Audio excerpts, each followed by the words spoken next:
I did quite enjoy the neuro in second year, and I think this topic neuroanatomy is a good one to know, because there's always going to be part A's definitely. So it's good to have kind of a basic understanding of this topic. Also, if you have any questions throughout, just pop them in the chat. There's also going to be a feedback link posted in the chat, I think by Rosemary. So if you could fill that out at the end, that'd be great. So you can let us know what we can do better in the future. So in terms of the content I'm going to cover as part of Neuroanatomy 1, we're going to cover this head and neck, these head and neck topics. So a lot of the skull, blood supply arising up to it, and things like that. And then we're going to also touch on CNS morphology, so more about what the different areas of the brain are doing, CSF barrier and things like that. It's quite a lot of content, so there is stuff I'm not going to cover. If you look at this slide here, I've gone through the exams over the last four years and seen sort of what comes up most commonly in part A's, and I've kind of based my lecture on this, because obviously we only have an hour and I want to try and get as much useful information to you guys as possible. So I've focused on these 4 throughout, because they're the ones you're most likely to be asked on. In terms of part B's, I think you guys are doing your essays online, which is obviously quite different to us, but for neuroanatomy, like, you know, probably there are better subjects to write part B essays on, so I would probably suggest avoiding it, because there's only so many ways you can say this is next to this. The ones that I have seen come up with neuroanatomy are about the blood-brain barrier, so if you were, I would suggest directing your attention and further reading on this particular topic only. But yeah, I won't be covering that because it's generally not one that comes up a lot for part A's. So yeah, these are the topics I intend to cover in the next 15 minutes or so. These are all things that probably will come up in your part A's, so probably prioritize learning them over other things. And of these two syllabus points I'm covering, these are the things I'm not talking about, and that's because they either don't come up that much in the part A's, or if they do, they're part of a bigger topic. So for example, the orbit and eyes, I would suggest lumping that learning with the neurophysiology of sight and how vision is encoded and stuff like that, because that's where you'll get more of the marks. Same goes with basal ganglia, because that's a whole topic in itself. And yeah, the brainstem tracts can be quite complicated to discuss, and I tend to say just try and get a basic picture. Realistically, they're not going to be too many questions on it in part A, and you know, if you're writing an essay on it, then you've obviously got an interest, so that's fine. But yeah, I won't be covering these in today's session. I'm going to ask questions throughout, which you can anonymously answer on Socrative. I'm not sure if you guys have used it before, but I'll paste the link in the chat, and you can follow that and just type in the room name I've got listed on the screen. So then when questions come up, you guys can just give me an answer. You don't have to answer. It's just a way of making this a bit more interactive. So I'm going to assume, I'll put the code in there as well so I can move on.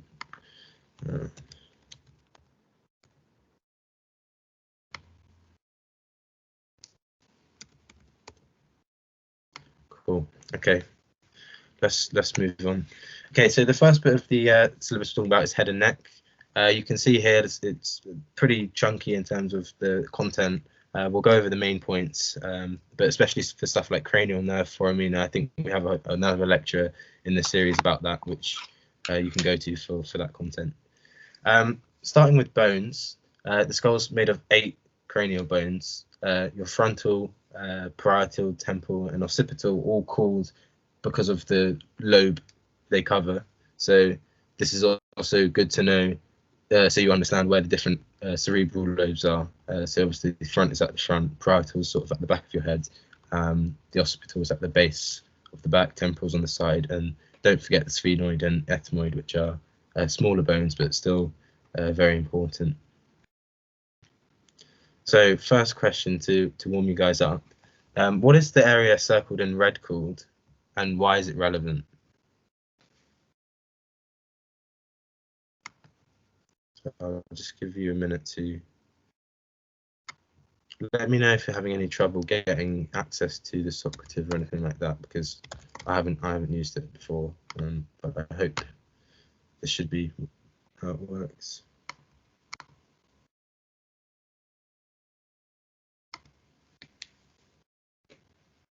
Just give it a second.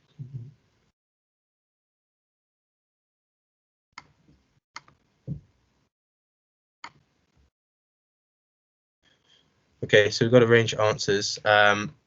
So the answer is, I hope you guys get to see the results actually when you put in the answer. But what it should say anyway is that this is the pterion, spelled with a P. It's significant because right under it runs the medial meningeal artery, which can get ruptured when there's some trauma to this area. And that will lead to a hemorrhage. Specifically, it will lead to a extradural hemorrhage because of where it is relative to the meninges. But we'll get on to that. So well done if you got that correct. I'm glad that it's working. All right, so this is kind of just a picture of that. So this is the pterion, and this is the meningeal artery flowing through it. So we've got to be very careful when we see people coming in with injuries around this site, because we have to question, is there a bleed? Do we need to go for an emergency craniotomy, or, you know. This picture will probably come up in your part A's, sort of looking down into the skull. So again, remembering them relations to each other is quite important. This is the kind of thing that you just kind of need to look at these pictures so you're familiar with them, because me showing you, okay, the front is at the front, isn't necessarily going to help you. You kind of just have to sit down and familiarize yourself with this view. This other view is showing the some more of the details. So here in the sort of base of the middle base of the brain, you see the pituitary fossa. So that's where the pituitary gland sits, and above that runs the optic chiasm. So when you have pituitary tumors, you risk damage to the chiasm and bitemporal hemianopia as a result. It's important to remember that there's three gross fossa that the skull is divided into. So you have your anterior, middle, and posterior, and a fossa is just a sort of groove, if you will. So here's just labeling more parts. You have the temporal bone on the left, which is split into two distinct regions. The squamous part, which tends to be more spongy. If you remember, as part of your OB course, squamous tissue tends to be quite packed, but also airy in between. So whereas the petrous is harder. And here's a picture in the bottom right showing that. Then you have your sphenoid, which is split up into the greater wing and the lesser wing, which kind of makes sense if you're looking at it, because this side is much bigger, and the cribriform play at the front. But yeah, as I said, just try and familiarize yourself with this view.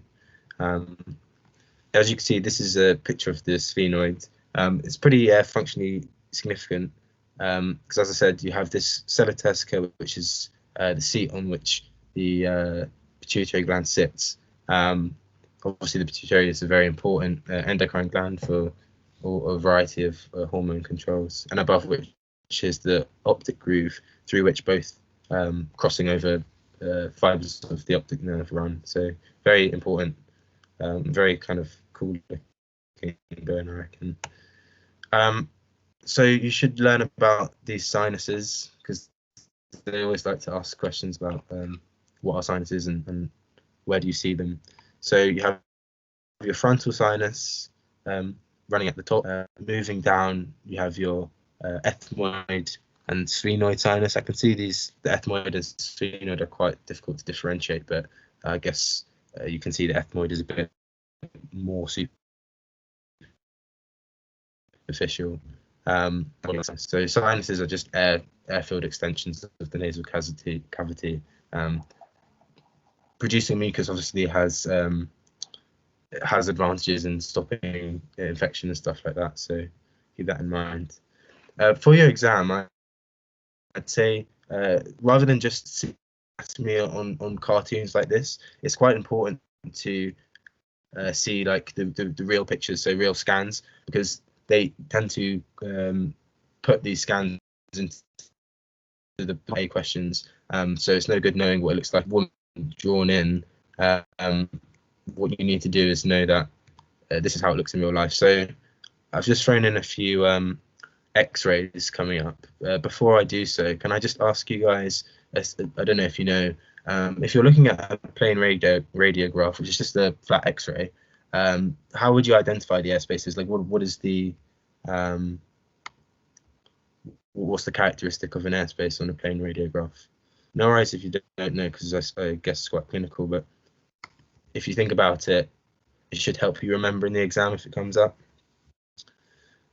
Okay, so I'm seeing a lot of A's, which is the right answer. So I think, let me just check. It should be the airspaces appear black. Okay. The rationale for this, as I've written, is because there's fewer molecules in the air to sort of disrupt the X-rays, so the impact on the film behind is maximal in this less dense area. So with that in mind, when you see a picture like this, you know, it's quite complicated, and I think it would be unfair of them to give you this and try to make you label like all of these, you know, less obvious things like the vertex or whatever, but it's good for your orientation to know, okay, if I'm looking at darker spaces, I'm seeing air. Otherwise, we're thinking bone. Some fluids might show up a bit like a darker grey, maybe even as dark as black sometimes. But yeah, I would mainly appreciate these radiographs to look at the how the sinuses are labelled on them, because they definitely have asked that in a number of years about labelling the sinuses on a plain radiograph. So I'll show you this picture here. You can see, just like the cartoon, it follows the same relation. Frontis at the top, ethmoid in sort of the mid-region more superficially. The sphenoid will be further back and you won't be able to see it in this picture, then the maxillary at the bottom. I've just noted, you see this mastoid air cells, sometimes also asked, not real living cells, just other air pockets. So I'm not quite sure why they named that. I think someone's trying to be difficult, but yeah, not real living cells. And yeah, this is just another angle. So as I said, the best way to prepare for neuroanatomy in part A is just looking at these kind of different views of different things. So if you know there's going to be a question on sinuses, which I'm telling you there will be, just kind of get to know how it looks like from this angle, where you still the same relations, frontals at the top, ethmoids sort of in the middle on the superficial regions around the nose, and maxillary further down. And here I suppose you can see the sphenoid is further back. So yeah, that's why it's good to look at this, because I'm not sure I would intuitively say that was the sphenoid sinus. Okay, so that's covering a bit of the skull bones. As you saw, there's a lot of stuff on cranial nerves, and there's a whole lecture. I won't spend too long on this, but there's this mnemonic that you might find helpful. Old rotund owls spin lazily up jugs.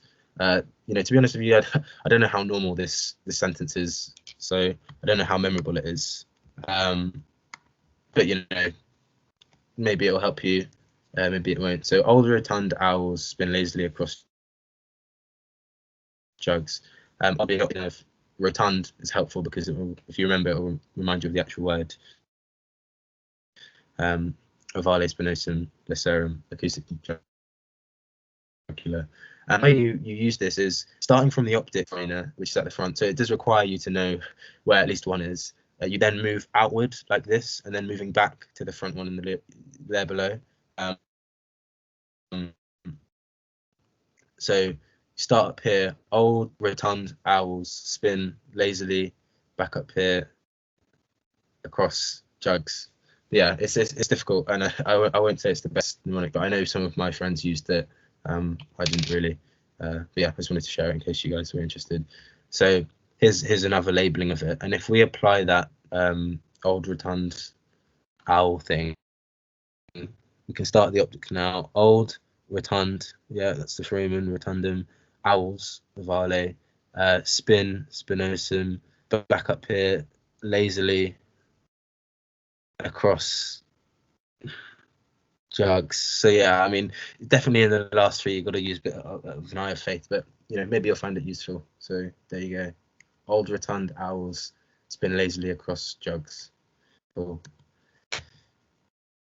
Okay, so I won't say any more about cranial nerves. They do come up a lot, so I would encourage you to go to the lecture on them. Moving on, let's talk a bit about the brain meninges. So I'm sure you guys are aware of the meninges, basically membranes that cover the brain. They also cover the spinal cord, but here I'm specifically talking about the brain meninges, but generally fairly similar. We have three meningeal layers. The dura mater, that's the outermost layer. It's thick and tough.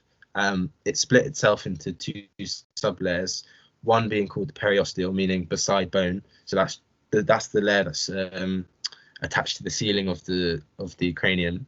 And then you have a second layer, the meningeal layer, which is interfacing with the arachnoid matter, so downward into the brain. I'll show you a picture in a second. The distance between these two layers is filled by the dural sinuses, which are the venous collection system in the brain, which we'll talk about as well. The folds of the dura mater form important divisions in the brain. So you have your falx cerebri, which divides the left hemisphere from the right hemisphere, and then you have your tentorium cerebelli, which divides your occipital lobe from your cerebellum. So yeah, the folds provide the structural kind of division. Below the dura mater, you have the arachnoid matter. So it's avascular, meaning no blood vessels run through it. It contains CSF, and there are also extensions which into the dura and allow exchange between the CSF and the blood in the venous blood in the dural sinuses. I say exchange, but really it's absorption of CSF into the sinus. Lastly, you have the pia mater, which is the thin one that's basically just like another coat on the cerebral surface itself. So it kind of just runs along the same grooves, the same sulci and gyra, which are just words to describe the different folds and sort of troughs in the brain surface. So it follows that completely. It's highly vascularized, so also prone to bleed. This image might be better for your own understanding. So scalp here, skull, then the periosteal dura mater. Remember, that's the thick and tough one stuck to the ceiling of this, right? Separated by the meningeal dura mater, which is adhering to the arachnoid matter below it. Here you see where the arachnoid matter extends into the dural layer, and in this region you'll see CSF being absorbed into the venous blood. So it's a way of completing the circulation. Meanwhile, the pia mater all the way at the bottom is tightly adhered to the brain surface itself, so you can see it runs through the same sulci, and things like that.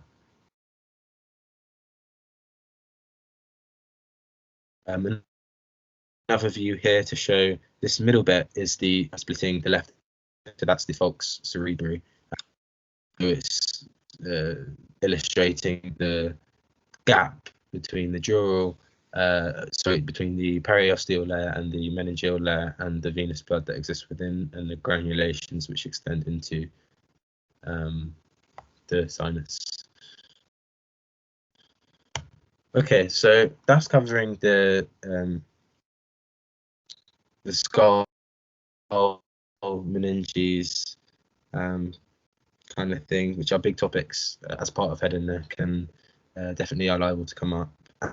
From the last 4 or 5 at least, is the blood supply to the CNS, and mainly it's the blood supply to the brain, which I'm going to cover because you can be fairly certain this will come up. And I think it's quite important to, if you remember anything in neuroanatomy, probably the blood supply is pretty crucial, because you have such a high burden in hospitals of stroke and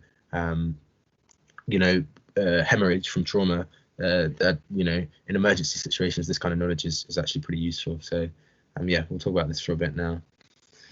So as I hope all of you know, if you don't worry, you still have time. But this sort of circulation here, very, very famous WIS. You should definitely learn it because any questions which talk about the blood supply to the brain will inevitably refer in some way or rely on some understanding of the circle of Willis to understand, for example, where sites of aneurysm are possible, or where a blockage, what downstream components are going to be affected, you know, stuff like that. So definitely try and familiarize yourself with it. As a basic kind of, like, if you just want a way of just understanding what it is without complicating it too much, it's just an anastomosis, so a connection between two different systems arising on different sides of us. So you have the internal carotid system, which is coming up from the anterior surface. So it rises up more anterior laterally. I'll show you this in a picture next so it's more clear. And then joins this more hindbrain system, so one that's more at the back, more in line with the spine, called the vertebrobasilar system. Okay, so it's just a connection between these two kind of major anterior and posterior blood supplies, and it's through this connection that the brain in its entirety is supplied by blood. So pretty significant, but not too complicated. I should also say that this kind of picturesque plan of the anatomy is only true in around 30% of people. So actually there's a lot of sort of variation, but this is kind of like the standard model, I suppose, of the circle of Willis. So again, this is just to show you that it's just a connection between two smaller blood supply systems. So you have this blue internal carotid system, which is rising on the anterior lateral aspect of our neck and around our ears, and then that's joined by this more basal, so moving from the spine, so more posteriorly, moving up from the back, supplying the hindbrain and more posterior structures. And it's this connection here which is the circle of Willis itself. So hopefully that gives you a bit more of an orientation. Also, where you see here this vein moving off, that's the external carotid. Okay, so this will supply areas more superficial on the face, maybe even the orbit. Okay, so there's a mnemonic as well for this. Again, I'm skeptical about how useful it is, but I just want to give you the information in case it is helpful for you. So it consists of two mnemonics really. The first, for the circle of Willis, what we'll call the internal carotid system, is CAICPB, or CAKE PB, which I've said is can anyone in college play basketball? I can't tell you that. I'm gonna verge on more can't than can, but I think it's a pointed question. So yeah, can anyone in college play basketball? And the rules for remembering what these letters associate to also require a bit of memory anyway. So where it's a C, we're labeling a communicating artery. So the first C is for the anterior communicating artery. Communicating meaning that it's connecting the different wings of the supply. So you see your communicating anterior here, which is connecting both sides of the internal carotid system, and your posterior communicating artery here, which is connecting your internal and your vertebrobasilar. So they're communicating because they're connecting two distinct halves or systems in the circle of Willis. So yeah, can anyone in college play basketball? The C's are for the communicating arteries, anterior first, then posterior. A is for the anterior cerebral artery, I internal carotid artery, and P posterior cerebral artery. Okay, so the reason I'm skeptical about this is because you still have to remember enough information that maybe just memorizing it will help anyway. But there you go. So that's for the circle. And now for the more basal arteries, so for the vertebrobasilar system, I've got this other mnemonic. Sports players are very passionate. Okay, trying to keep in theme with sports. maybe easier to remember. Again, like this might not work for you, fair enough, but I'm just letting you guys know. S is for the superior cerebellar artery, P for the pontine arteries, A anterior cerebellar, V vertebral artery, and P posterior inferior cerebellar. So remember, because this is the basilar brainstem kind of aspect of the circle of Willis, you're going to be supplying these more posterior structures, especially the cerebellum and pons. Okay, and I'll show you pictures of them later on. So if we put this into how do I actually use this to remember what is going on? There's an order you can sort of draw the words, which should roughly line up to what I would suggest you guys doing is, if you remember both of the mnemonics, so can anyone in college play basketball? If you draw it in this kind of starting at the top with C, drawing the right side with ARC, and then coming back in on the P and replicating that on the other side to create this kind of symmetrical, is it a hexagon maybe? And then drawing the B down here, you can then write the next mnemonic in this arrangement. So SPA, so sports players are very passionate, in this order. And then, yeah, so if you manage to remember how to draw it like this, and you remember what each letter stands for, you're remembering the circle of Willis, because you know that the C here is for communicating artery. First one is the anterior one, so this is anterior communicating artery. It's going to be joining the two sides at the top. Anyone standing for the anterior cerebral artery. Okay, so you know that's going to be next, and that's going to be sort of connecting the communicating here with the internal carotid. The next C is for the posterior communicating, so you know that runs off from the connection between these two. And yeah, so you just kind of do it like this. This is the posterior, and then the basilar is the big B that goes down the middle of the next three, because as you can see from the circle of Willis, the basilar artery kind of collects and also produces a lot of the branches that we see in the brainstem circulation. So you have your superior cerebellar branching off from the basilar. You have your pontine arteries as well, branching off from the basilar, and then you also have your anterior inferior cerebellar artery branching from the basilar as well. Okay. Finally, you have your vertebrals, which join together to form the basilar in the first place on either side, and then the posterior inferior cerebellar artery from that. So yeah, it's one I think you'll need to just put some time to remember, but if you do, maybe it will make the whole thing easier to remember. If you realize, oh, well, it's actually easier just to memorize the picture, you know, fair enough. I'd probably go with that one. But yeah, can anyone in college play basketball? If anyone has any opinions on that, let me know. And sports players are very passionate. Okay, so again, similarly to when I talked to you about learning what these things look like on plain radiographs or x-rays, when we talk about blood supply, it's again important to understand the sort of way they're going to be presented to you potentially in your exam. So rather than just showing you a cartoon and asking you to label, they might show you real life scans or real life types of image. In your spec, so for the BM2, they specify on angiograms, which definitely I think came up in my my neuro part is.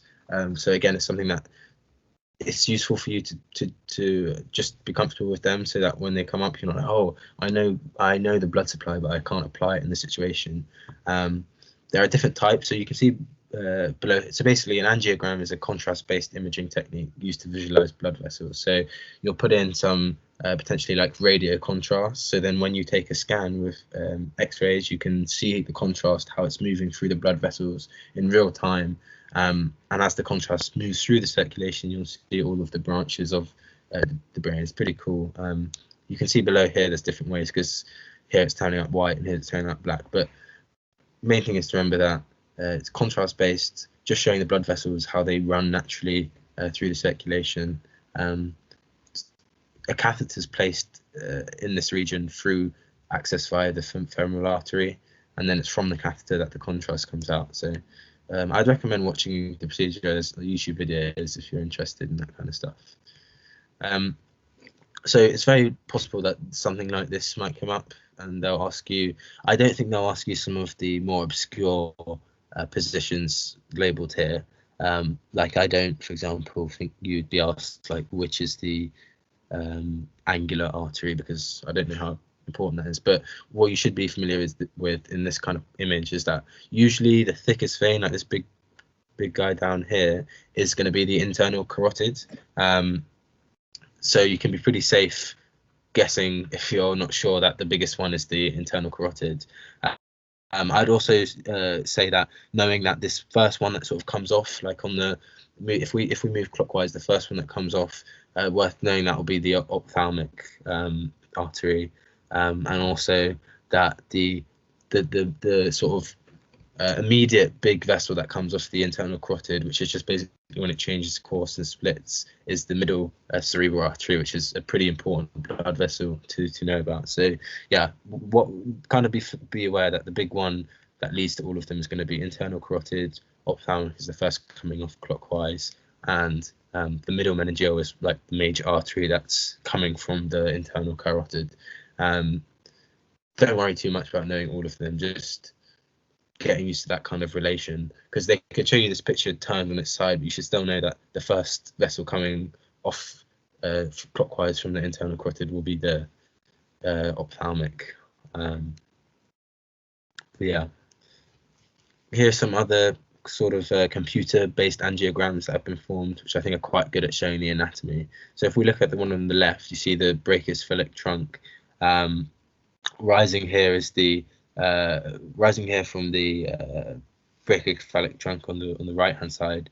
You can see the right internal carotid artery, or sorry, the common carotid artery rising up and then splitting into the internal, which is going to supply the internal aspect of the circle of Willis, right, and the external, which is branching more superficially to run along the just under the surface of the skull. So if you remember, that's kind of what leads to stuff like the middle meningeal artery being close to the surface, and that can risk rupture.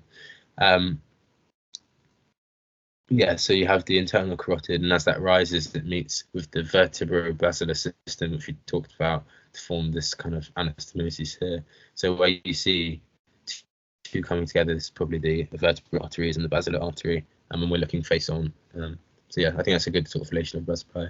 On the right, again, it's just another view. When you see this kind of Y, two things coming together, you should recognize the pattern. The two vertebral arteries are coming together to form the basilar. That should help you orientate yourself a bit, at least. But yeah, definitely look at the slides after so you familiarize yourself with this, because probably you will get something along these lines. So rather than just telling you this is next to this, for the next few minutes, I'm just going to discuss like why it's functionally relevant to know the anatomy of the blood supply circulation. It's quite obvious, I think, to all of us that it obviously is important, but there are two kind of major things, which is why we need to be aware of what blood vessels are where. The first one is aneurysm. So an aneurysm is just any weakening in a blood vessel wall, usually describing arteries, but can also apply to veins, but it's just less common, I think.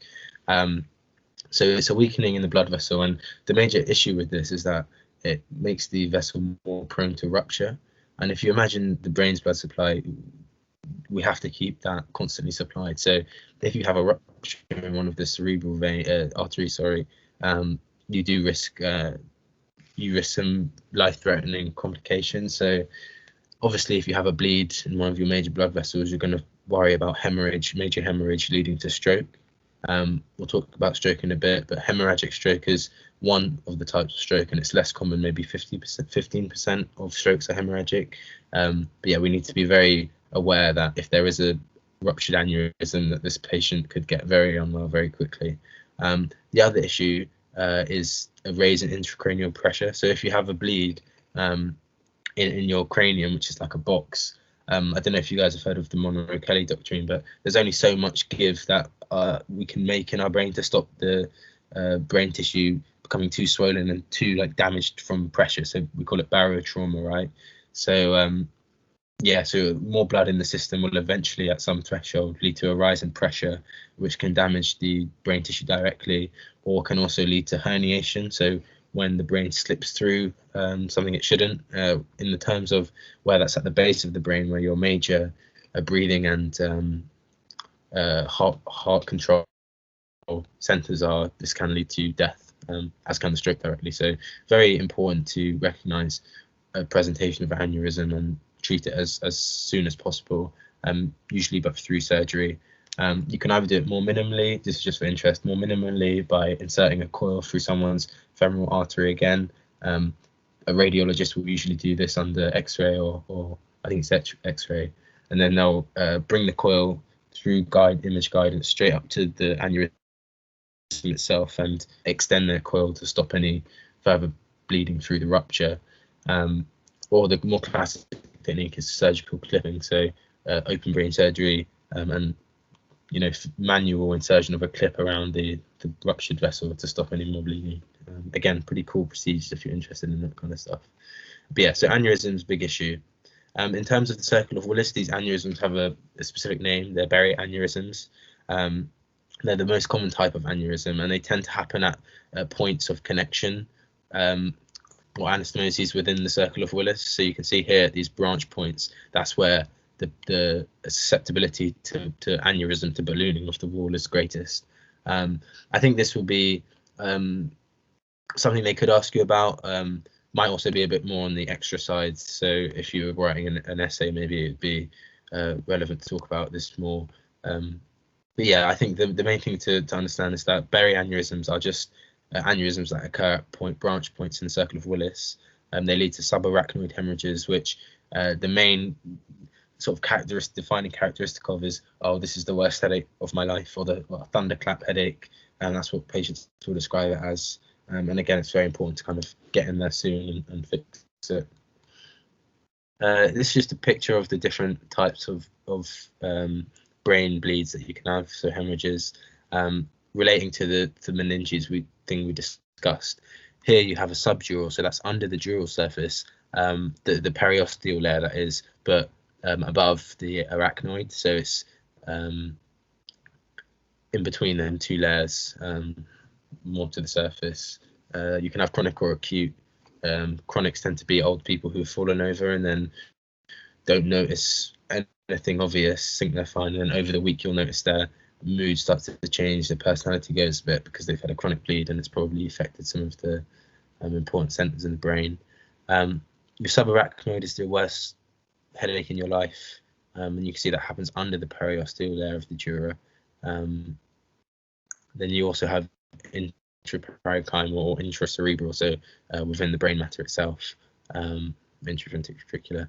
Yeah, mainly, and sorry, here the epidural or extradural hemorrhage is when it's outside of the dura, so in between the periosteal layer and the skull. Again, this is more, I guess, clinical, but I think it's relevant to show your understanding of the different meninges and how they can bleed. Okay, so this is a question came up before, or I mentioned it before. If you go to Socrative and let me know what type of bleed would rupture of the middle meningeal artery lead to. So if you can remember where the meningeal artery runs, maybe it will help you guys orientate yourself. Let me see. We've got a few answers.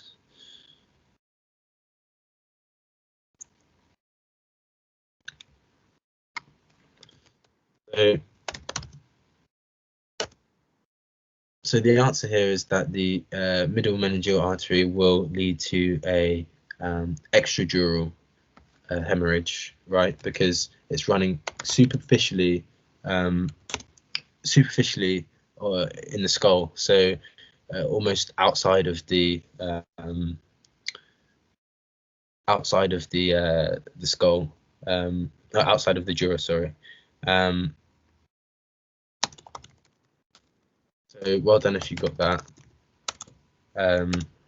I guess the way to remember it is just that the artery is on the outermost aspect. But I appreciate why someone might think it was a subdural. Okay, let's go back to this. Okay, so the second major reason why understanding the blood supply is so important is because of ischemic stroke. So when we have something clogging one of the cerebral arteries leading to a stroke, that is a loss of oxygen leading to irreparable damage to brain tissue. The vast majority of strokes are of the ischemic nature. So rather than a bleed causing it, it's a blockage in blood supply by a plaque, for example, becoming an embolus, meaning that the tissues downstream are starved of oxygen, and that can lead to very life-changing deficits. Stroke is unfortunately very common, and another thing in the hospital when you guys get there, you'll need to be aware of. So where the stroke happens will have an important effect on its manifestation. So if we talked about the circle of Willis and the kind of blood vessels that make that up, but if we then think about the branches of that, so how is the brain actually getting supplied, we can think of the anterior, middle, and posterior cerebral arteries as our that's the main thing I think you guys should focus on in terms of supply to actual structures. The anterior cerebral artery, you can see, tends to supply more of the inner, facing towards the midline side of the brain, the inner surface, and front parts of that, and the parietal lobe. So you have your frontal at the front, parietal at the back, like this. Your middle cerebral artery, I think, actually is the largest branch of the internal carotid, and that supplies the lateral, so outer-facing aspects of the brain, including some aspects of the frontal, temporal, and even a little bit of the parietal lobe. So it's pretty involved. And finally, you have the posterior, which is mainly just the back aspect of the brain, including the occipital lobe. So I'll just quickly go through what the strokes in these different blood vessels will lead to, and try to link this to what they supply. So as I said, the MCA, so the middle cerebral artery, supplies a portion of the frontal lobe and the lateral surface of the temporal and parietal lobes. It's the biggest branch, and importantly, it's the most commonly occluded. So if there was a question on what can you see here, or what vessel is blocked in this image, kind of thing, and you have no clue, best bet is going for middle, because it's statistically speaking the most common one. Generally, it will lead to impaired speech, impaired vision, motor and sensory deficits, and that's because of the presence of, for example, speech areas, which are supplied by the MCA. This is specifically on the left side, where the speech is more importantly processed. So you have Broca's here in this frontal region, the more anterior circle, and then back here you have Wernicke's area. So both of them involved in speech production and understanding, both of them inspired by the MCA. So impaired speech is a major characteristic. Motor and sensory deficits as well, because there's some frontal supply to the motor planning area, and there's also the actual motor cortex and somatosensory cortex as well included in some of the MCA's blood supply. As like the stereotypic stroke, if you just remember this, I don't know if you remember the adverts, think fast, you'll remember the effects of the MCA stroke. So they'll lose voluntary control of their face and their arms, so that's the motor deficits. Speech will become slurred, sorry, I'm just showing you. And that's because of the impaired supply of the MCA to the Broca's and Wernicke's areas, which are fundamental to speech. An anterior stroke, so if the anterior is supplying the major supply of the frontal lobes and medial aspect of the parietal lobe, what do you guys think would be one of the symptoms of an ACA stroke? So this is kind of relying on your understanding of what the different brain areas do, which I haven't gone through. So again, if you're unsure, don't worry about it. I'm just interested to see what people think.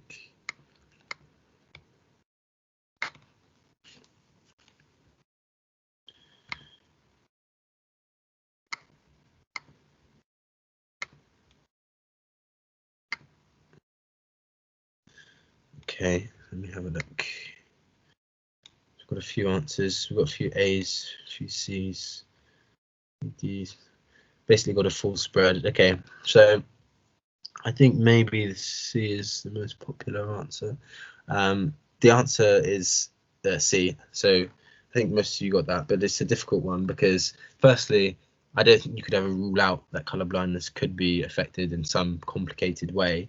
But of all of these shown, it is colour blindness that's the least likely to be caused by an ACA stroke. To go through some of the ones I've listed, so voluntary movements, that you would expect that because in the frontal lobe you have this supplementary motor area, which is very important in planning voluntary movements. So if you have impairment there, you'll have impairment in the actual execution, which is mainly the role of the motor cortex itself, but don't forget the importance of the SMA. Apathy, so frontal lobe, especially prefrontal cortex, that's where your kind of personality is stored, where all of this kind of higher level and higher order thinking occurs. So you could become more apathetic if you have these changes in personality. Same with disinhibition, you can be more impulsive, or because you've lost the usual restraints or inhibition that's part of your prefrontal cortex's function. So this bottom one, alien hand syndrome, pretty cool. You'll see after people have an ACA stroke, and for other reasons and sometimes for unknown reasons, people's hands start to function independently of each other. So you'll want to reach with something with your right hand, but for some reason when you do that, your left hand will also move to reach for it, and it'll be in a way that you can't actually pick it up, because when your right hand goes, your left hand tries to get in the way. So it's kind of like some weird internal fight. You see it most commonly in split brain patients, so that's when the left hemisphere has been disconnected through surgery for some reasons, maybe major epilepsy, for example. So you lose the connections of the singular corpus callosum, and that kind of leads to this weird dual control. But yeah, this is an interesting effect of an ACA stroke as well. So good work. Okay, so as I said, voluntary movements affected due to SMA impairment, altered mental state, personality due to impaired prefrontal cortex. So good to note that. Finally, PCA stroke. If you think about it, it supplies the occipital lobe, and that's to do with vision. So that's kind of where you would expect more visual deficit, including colour blindness, to present. Also maybe memory because of the hippocampal, because the hippocampus is located in the posterior aspect of the brain, and the basal posterior. Finally, venous drainage. So just kind of learn this. If you learn this, I think that should be fine for your drainage knowledge. You have these sinuses, which are you have this great cerebral vein, which kind of drains loads of different things in the kind of core of the brain, including the more basal elements. So you have this great cerebral veins doing a lot of the initial job. Also called the vein of Galen, by the way. I'm sure Zoltan likes to call it that. The cerebral veins, they drain into dural sinuses, so they're just collections. A sinus is just like you saw with air sinus, a pocket in which something can collect, including air, or in this case blood.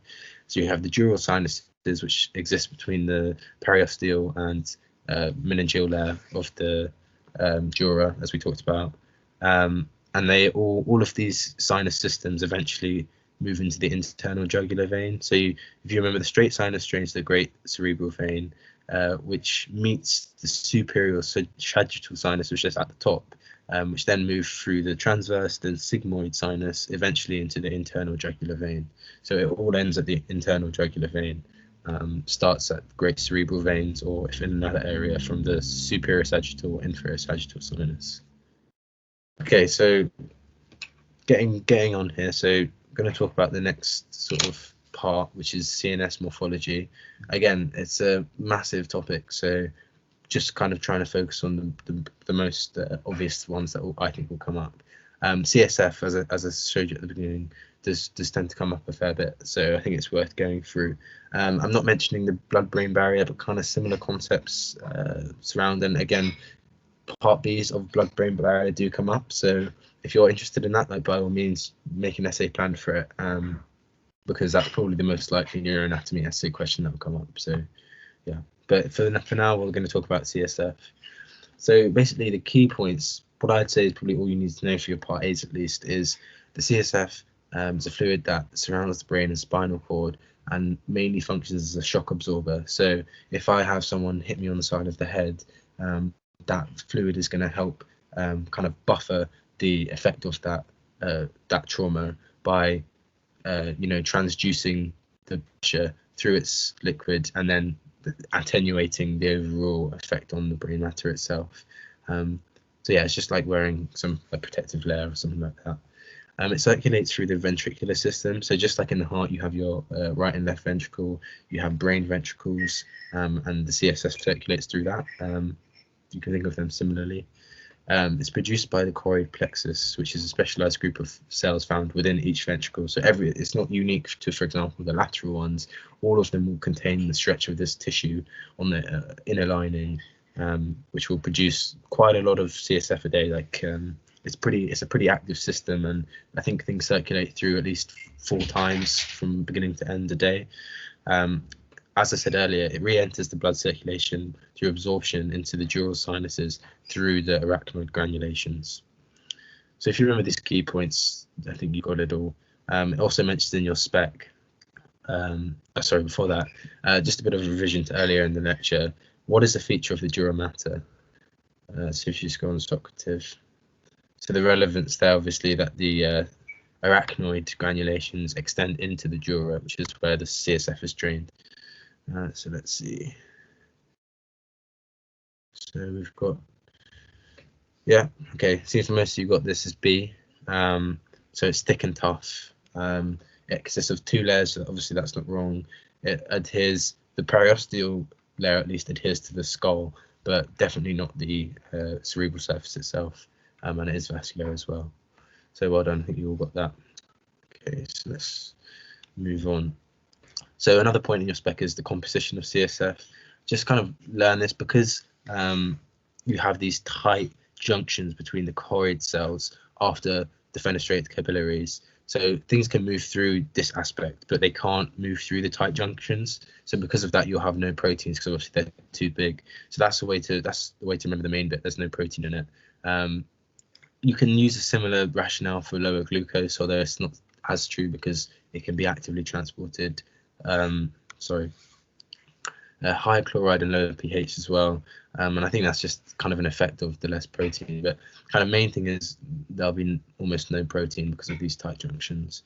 Just something to learn in case there could be one question on that. This is the ventricular angles. You can see the lateral ventricles sort of start at the top and join to each other and drain into the second ventricle, the third ventricle through the intraventricular foramen. So you can see on the right image, at the top they kind of meet, and then through the foramen drain into the third ventricle. Then from the third ventricle it moves down the cerebral aqueduct into the fourth ventricle, and then that connects it into the central canal or into the CSF systems which flow through the body, but I'll show you that. So yeah, these are quite useful because they're resins, so they show you actually how the blood will flow in them gaps. It's good to know this kind of horn structure as well, because they might ask you label the anterior horn, which is obviously up here, as opposed to these posterior horns which move on either side of the structure, which is most well shown here. So I'm just going to run through the circulation just very simply. If we start in the lateral ventricles, but remember all ventricles will have choroid plexus, so it's produced in all ventricles, but for this purpose we'll start in the lateral ventricle. CSF will move into the third ventricle via the intraventricular foramen, which I showed you is this sort of where it joins, where each lateral ventricle joins together. From here you see it moving down from the third ventricle through the cerebral aqueduct, which is just the thinning in the passageway, into the fourth ventricle. From the fourth ventricle, the CSF flows into the cisterna magna and the cerebellopontine system. They're just sort of pools of CSF, and they're from the median aperture of Magende and the lateral aperture of Luschka. So they're just 2 openings in the fourth ventricle through which the CSF moves. I wouldn't worry too much about them.